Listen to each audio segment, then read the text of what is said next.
my closed guard feet are locked. And then usually what I'm doing is they're above the waist. So they're not down here. They're not below his waist. My closed guard is wrapped around his waist. And I'm not so much, I'm kind of biting down on him a little bit with the dummy to get this to work a little bit. So what I'm gonna work is a position. Sometimes I need a little resistance from my partner, but since my partner is Keto Carl, it's not gonna work as well. But the idea here is we're gonna kind of work this, not so much a reverse Kimura kind of grip. It's a little different than that. It's I picked it up from a guy named Aaron Millman, and it's actually pretty cool. I mean, he's got some stuff out. I don't know if you can actually find it anywhere, but the deal is, this is a reverse Kimura grip, all right? People call it a Russian 2-on-1.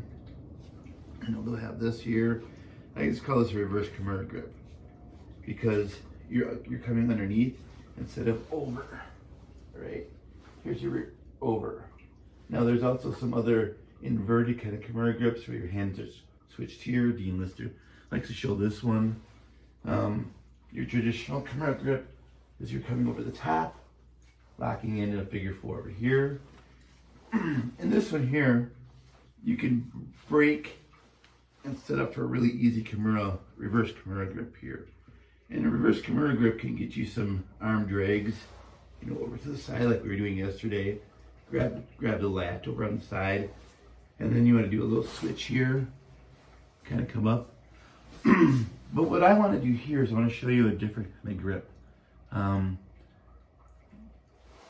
thought about this and like, well, this is kind of something I've been working with, and not that it's a secret, but it's one of those things where like you like to keep some things to yourself.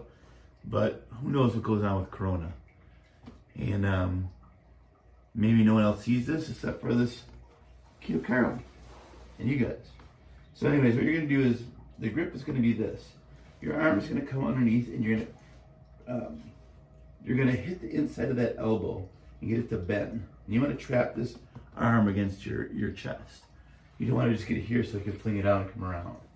So what you're gonna do is you're gonna control the wrist, cross grip. And again, this can be done, a lot of my grips I like to do is kind of no-gi grips. There are a lot of gi grip kind of situations, but I like the grips that I can kind of use for gi or no-gi. And there are some good gi grips that are far superior than just going for something like this. But at any rate, I'm gonna get a cross grip here, and I'm gonna push my arm inside and bend the elbow and push the hand into the belly, right? From here, most people would grab a reverse Kimura, all right? But what I'm gonna do is I'm gonna take my hand and I'm gonna cut the back of his tricep, right? So it's a little bit different than a Kimura. You're keeping that arm trapped and you can't pull it out. And then from here, what you can do is, you can do a lot of things. You can get your feet on his hips, push this out. If you want, again, if he's cooperating with you, you can bring this knee through, trap this over here. Now you can start working this into a triangle. But the idea is, excuse me, the idea is we're gonna go to his back, or their back, right? So you grab, cross grip, comes in, you're gonna reverse karate chop, and get a bend in that elbow. Push the hand to the belly.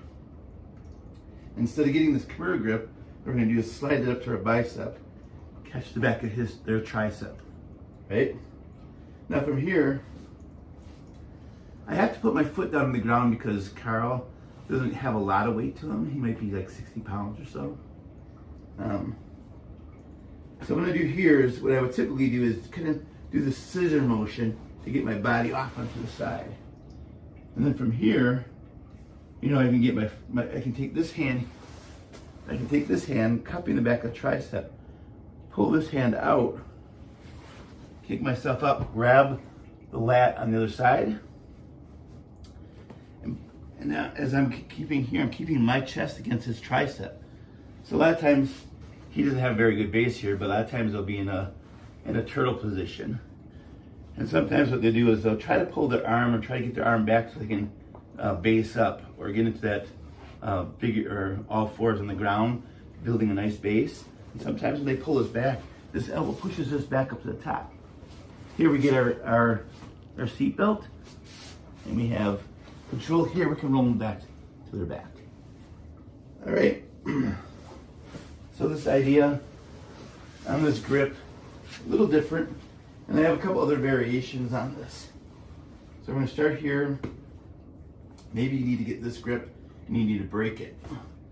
And as you break it, you slide down, catch that knot, create that bend in the elbow, push the hand to the chest, and from here, trap it to your crunch, trap it to your body. Now shoot this up to the top. You have your hand on your bicep, hand on their tricep. All right? What we want to do is skirt off to the side, skirt. You get off the side here, and now this hand comes out really easily.